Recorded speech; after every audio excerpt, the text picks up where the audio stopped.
Hello everyone, ఎలా ఉన్నారు? అందరూ బాగున్నారు అనుకుంటున్నాను. నేను మీ Prashanth. Welcome back to my channel.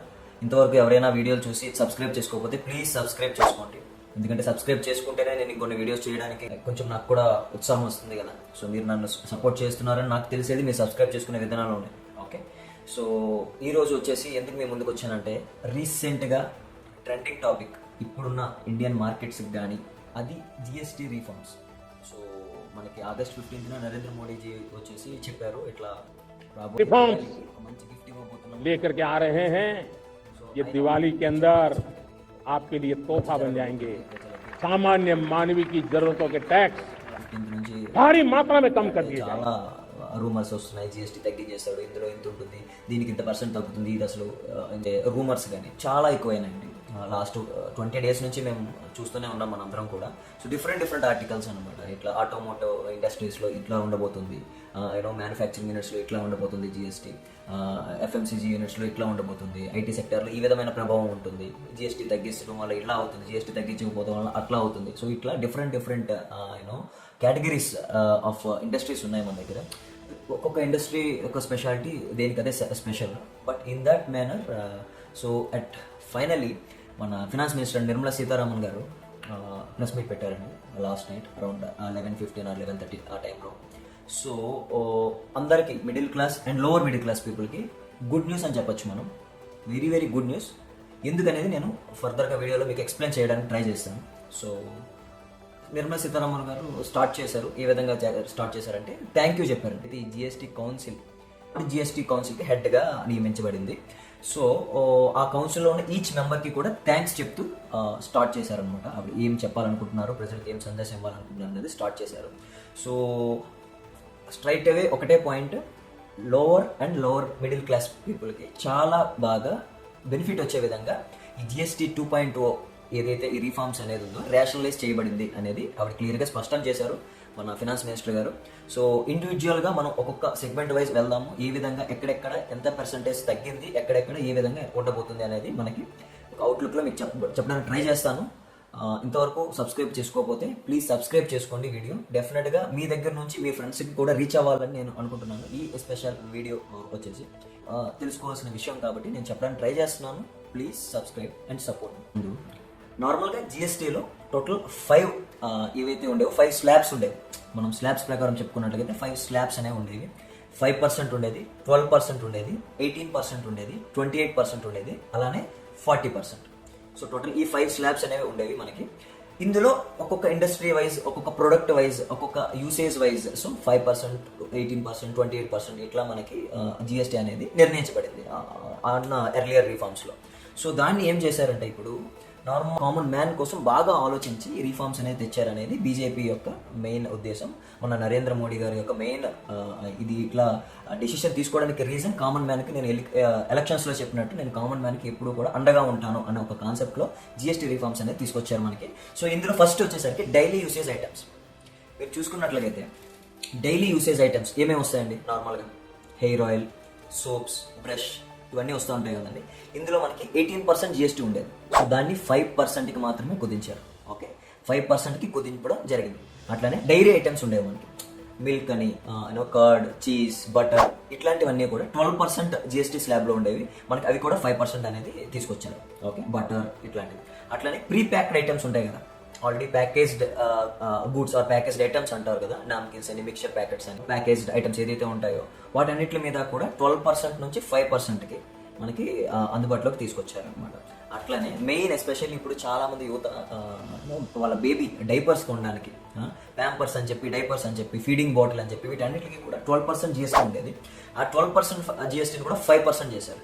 Okay, ఎంతగానో ఎదురు చూస్తున్న insurance and investment, what we can say investment and market related ఏదైతే ఇన్వెస్ట్మెంట్స్ చేద్దాం అనుకున్న వాళ్ళకి రియల్లీ ఎ గ్రేట్ న్యూస్. ఎందుకు అనుకుంటే, ఎవరైతే పర్సనల్ లైఫ్ ఇన్సూరెన్స్ అలానే పర్సనల్ హెల్త్ ఇన్సూరెన్స్ ఈ రెండింటి మీద మనకి 18% జిఎస్టీ ఉండేది. ఫర్ ఎగ్జాంపుల్ మీకు ప్రీమియం క్యాలిక్యులేషన్ చేసేటప్పుడు ఒక 1 lakh ప్రీమియం వచ్చింది అనుకుంటే దానికి 18% జిఎస్టీ యాడ్ చేసి మీరు టర్మ్ కవర్ తీసుకున్నారు. ఇప్పుడు అన్ని టర్మ్ కవర్స్ మీకు అవైలబుల్గా ఉన్నాయి.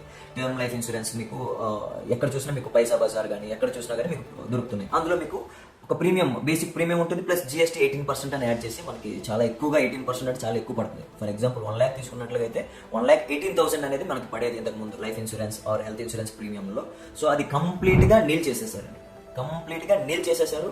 That's a wonderful news for the investors and who is going to take any insurance policies. Please kindly take it, but post after 22nd September only, because all these tax slabs, all these modifications will be affected from 22nd September 2025. Okay, please note it down. So insurance ఎవరైతే health insurance, life insurance తీసుకోవాలనుకుంటున్నారో, this is the right time. No GST, only the premium what they have calculated on your age, on your income eligibility, on your eligible terms and norms as per insurance IRDA guidelines ప్రకారం ఏదైతే మీకు premium వచ్చిందో ఆ premium మాత్రమే మీకు calculation చేసి మీకు premium అనేది చేయబడుతుంది. హెల్త్ సెక్టర్ లోకి ఏమేమి వస్తాయి నార్మల్గా అంటే ఇప్పుడు ఆక్సిమీటర్స్, ఆక్సిజన్ ఆర్ గ్లూకోమీటర్, అలానే or diagnostic kind of things, ఇవన్నీ కూడా మనకి 5%కి తీసుకురావడం జరిగింది. నెక్స్ట్ కమ్ టు మన ఇండియాలో మెయిన్ వ్యవసాయం అనేది ఒక వన్ ఆఫ్ ది మెయిన్ పాత్ర పోషిస్తుందని మీకు కూడా తెలుసు. So agriculture, horticulture, soil preparation, cultivation, so these kind of activities ఏవైతే మనం యూజ్ చేస్తున్నామో వీటన్నిటికి ఎటువంటి ఇది జరిగినా కానీ దాంట్లో 5%కి తీసుకొని వచ్చేసారు. 12% ఉండేది ఇంతకుముందు జిఎస్టీ, అది 5%కి తీసుకొని వచ్చేసారు. అంటే ఆ మెథడ్స్ యూజ్ చేయడానికి కానీ, సాయిల్ కల్టివేషన్ కానీ, సాయిల్ ప్రిపరేషన్ చేయడానికి కానీ, కల్టివేషన్ చేయడానికి కానీ, ఇట్లా అగ్రికల్చర్ రిలేటెడ్ ఎటువంటి ఇది చేయడానికైనా కానీ మనకి వచ్చేసింది. ఓకే, నెక్స్ట్ స్పెక్టికల్స్ నేను పెట్టుకున్నాను కదండి. ఈ స్పెక్టికల్స్ మీద కూడా, spectacles and related kind of optical equipment మీద కూడా మనకి 12% నుంచి 5% జిఎస్టీయే మనకి ఇప్పుడు పడుతుంది అన్నమాట. ఓకే, 12% నుంచి 5% జిఎస్టీ మాత్రమే పడుతుంది. ముఖ్యమైన టాపిక్ ఉందండి, ఆటోమోటివ్ ఇండస్ట్రీ. బికాజ్ ఇప్పుడున్న సిచ్యువేషన్లో bikes, cars, petrol, diesel, CNG kind of LPG use, auto ఎల్పిజిలు ఉంటాయి, అలానే సిఎన్జి వెహికల్స్ ఉంటాయి.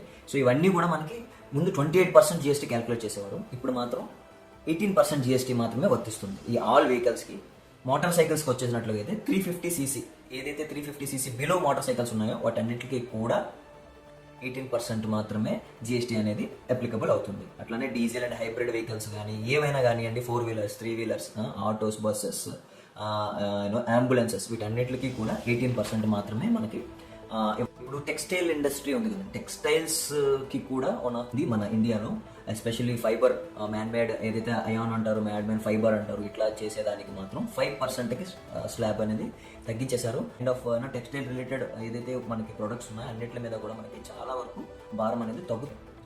ఇప్పుడు నైట్రోజన్ అని చెప్పి, సల్ఫర్ అని చెప్పి, ఇట్లా ఏవైతే మనం ఫెర్టిలైజేషన్కి యూజ్ చేస్తామో వాటన్నిటి మీద కూడా 5% మాత్రమే జిఎస్టీ ఉంటుంది.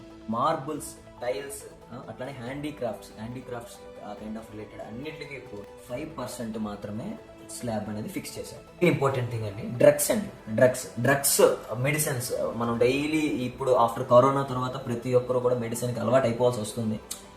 సో అట్లాంటి డ్రగ్స్ మీద ఏ విధమైన ఇది తగ్గబోతుంది, మనకి ఆ భారం అనేది తగ్గబోతుంది అని చూసుకున్నట్లయితే కొన్ని డ్రగ్స్ మీద మాత్రం 5% అనేది మనకి స్లాబ్ ఉంచేసారండి. 12%లో ఉండేవి కొన్ని డ్రగ్స్, సెవరల్ డ్రగ్స్ ఉండేవి. సో వాటి మీద 5% మాత్రమే మోడిఫికేషన్ చేశారు.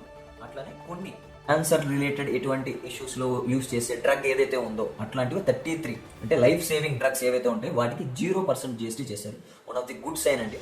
టెలివిజన్స్, టీవీస్, రెస్పెక్టివ్ ఆఫ్ ఇదనమాట, టీవీస్ అని కానీ, ఏసీస్, మానిటర్స్, ల్యాప్టాప్స్, అట్లానే ప్రొజెక్టర్స్, వాషింగ్ మిషన్స్, ఇట్లాంటి వాటిలన్నింటి మీద కూడా స్ట్రైట్ అవే 18% మాత్రమే మనకి జిఎస్టీ అప్లికబుల్ అవుతుంది. మిడిల్ క్లాస్ పీపుల్ అనే వాళ్ళు ఎఫర్ట్ చేయగలిగిన కానీ వస్తువులన్నీ కూడా మనకి ఆల్మోస్ట్ 5% to 12% స్లాబ్ అనేది తీసేశారు. కాబట్టి 5%లోకే most of this 100% of consumable items used by a common men లో ఒక 70% ఆఫ్ కన్స్యూమబుల్ ఏదైతే వాడుతున్నామో అది మొత్తం 5%కి ఆల్మోస్ట్ నాకు అనిపిస్తుందండి. నేను మొత్తం అబ్స్ట్రాక్ట్ చదివిన తర్వాత నేను మీతో మాట్లాడుతున్నాను. ఒక 70% 5% స్లాబ్లో మాత్రమే ఉంటుంది. రిమైనింగ్ ఏదైతే 30% ఉందో అందులో 0% ఎడ్యుకేషన్. ఫస్ట్ ఆఫ్ ఆల్ నేను మర్చిపోయాను, ఎడ్యుకేషన్ రిలేటెడ్ ఎటువంటి దీని మీద అయినా కూడా 0% ట్యాక్స్ చేశారండి, 0% జిఎస్టీ చేశారు. ఏ వాటి మీద అనుకుంటున్నారా? బుక్స్. ఇప్పుడు మనం ఎల్కేజీకి జాయిన్ చేస్తేనే ఆల్మోస్ట్ మనకి ఒక 10,000 రూపీస్ వర్త్ బుక్స్ అనేది మనకి తీసుకోవాల్సి వస్తుంది. అందులో మనకి జిఎస్టీ ఎంత పడి ఉంటుంది అనేది మనం ఎప్పుడు పెద్దగా పట్టించుకోం. బట్ చూసినట్లయితే GST plays a major role. So అది కూడా మనకి తగ్గబోతుంది. ఎందుకు తగ్గబోతుంది అంటే 0 చేసేసారు, complete 0 on books, note books, pencils, pens, crayons. So whatever stationery used for kids or education purpose or anything 0% tax అనమాట మనకి. సో అది కూడా one of the good thing అనమాట. ఏవైతే ఉన్నాయో ఆల్కహాలిక్ అండ్ నాన్ ఆల్కహాలిక్ వీటి మీద మాత్రం ఇవి ఎందుకంటే లగ్జరీ ఐటమ్స్ కింద వస్తాయి, లగ్జరీ ఫీల్డ్లోకి వెళ్ళిపోతాయి. లగ్జరీ అంటే ఏమేమి వస్తాయంటే టొబాకో వస్తుంది, మీకు తెలుసు, cigarettes, smoking, pubs, kind of luxury, whatever luxury is there. Non alcoholic beverages also, for example ఇప్పుడు మనం రెడ్ బుల్ తాగుతున్నాం, రెడ్ బుల్ ఉంటుంది, లేకపోతే ఎనర్జీ డ్రింక్స్ ఉంటాయి. Everything will make you to pay 40% GST on said things. Highest 2 crores ఒక car ఉంది, luxury car, ఖచ్చితంగా 40% కట్టాల్సిందే. 350cc అబౌవ్ బైక్ తీసుకుంటున్నారు, ఖచ్చితంగా 40% GST కట్టాల్సిందే. ఎందుకంటే బతుకు తెరువులో ఎంతవరకు ఆయన ఎఫోర్డ్ చేయగలుగుతారో ఆ ఐటమ్స్ అన్నీ కూడా మేము 0%, 5%, 18%కే ఇవ్వడానికి మ్యాక్సిమం ట్రై చేసి మేము ఈ రిఫార్మ్స్ అనేది మేము ముందుకు తీసుకొచ్చాం అని చెప్పి మన ఫినాన్స్ మినిస్టర్ గారు చెప్పారు. సో బట్టి ఎవరైతే 2 crores కొన్న వాళ్ళకి 40% ట్యాక్స్ కట్టడంలో పెద్దగా వాళ్ళకి 40% GST కట్టడంలో ఎటువంటి ఇబ్బంది లేదు. ఎందుకంటే anyways they have to pay their ITR. So ITR file చేసేటప్పుడు అన్ని చూపించుకోవాలి. So GST also one of the major thing, they will pay it, there is no question about it. But when it comes to our case, middle class or lower middle class case, so ఒక 1 lakh ఒక bike తీసుకుందాము అనుకుంటేనే మనకి 40% GST అంటే we cannot afford. 1 lakhకి 1,40,000 కట్టమంటే we cannot afford. So 18% straight away it has come down from 28%. So it's a great news for us. So one of the good move by the central government. Why? Because as their promise already mentioned, our Prime Minister, Honorable Prime Minister ji, has mentioned clearly, stating that no common man should be suffered without having proper leading life. So in that way, he has moved up one step in the ladder, and he has shown what he is meant for, and why most of the Indian economy was growing. Everything will be linked to his ideologies.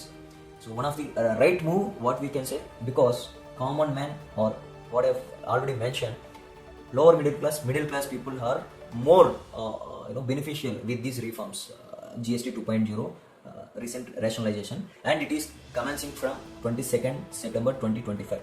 All the changes will be made available in the system. Whatever you are buying from outside the market, or you are taking insurance policies, whatever you are going for the purchase, that will be effective from 22nd September only.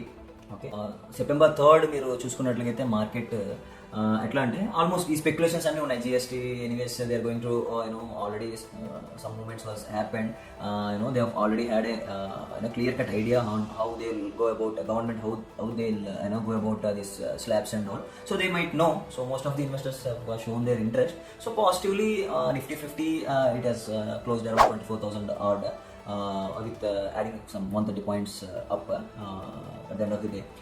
At the same time, Sensex also around 80,560, likewise it is growing, and it is also closed in a positive manner at the day end, around by adding 409 kind of points.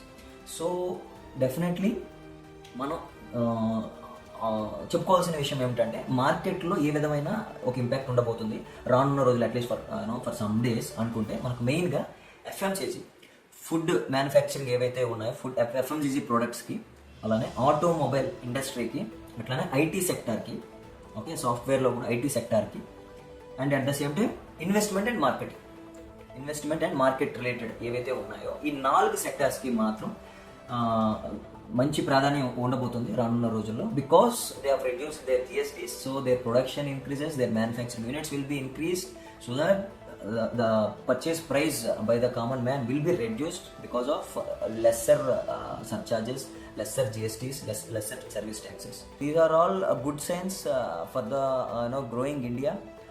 Definitely Trump గారు ఏదైతే మనకి అనుకుంటున్నారో, ఏవైతే tariffs విధిద్దాం అనుకుంటున్నారో, డెఫినెట్గా మనం ఇచ్చే ఈ యొక్క స్ట్రాంగ్ ఎన్కౌంటర్ అనేది ఇండియన్ మార్కెట్ అనేది గ్రోయింగ్ స్టేజ్లో ఉంది.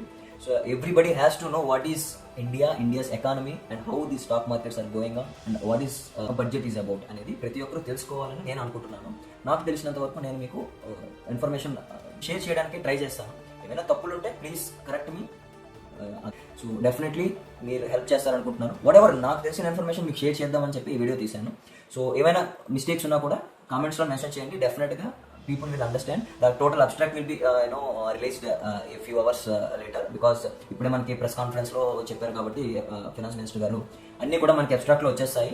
నాకు తెలిసినంత వరకు కొన్ని ఇండస్ట్రీస్ వరకు కొన్ని సెగ్మెంట్స్ వరకు నేను ఏంటంటే తీసుకున్నాను, ఏవైతే ఇంపార్టెంట్ అనుకుంటామో మనకి ఇప్పుడు ఉన్న వాటిల్లో. సో అది నేను తీసుకొని మీకు అందించడానికి ట్రై చేశాను. థ్యాంక్స్ అండి, ఇంతవరకు ఇంత పేషెన్స్గా విన్నందుకు very much I'm thankful to you.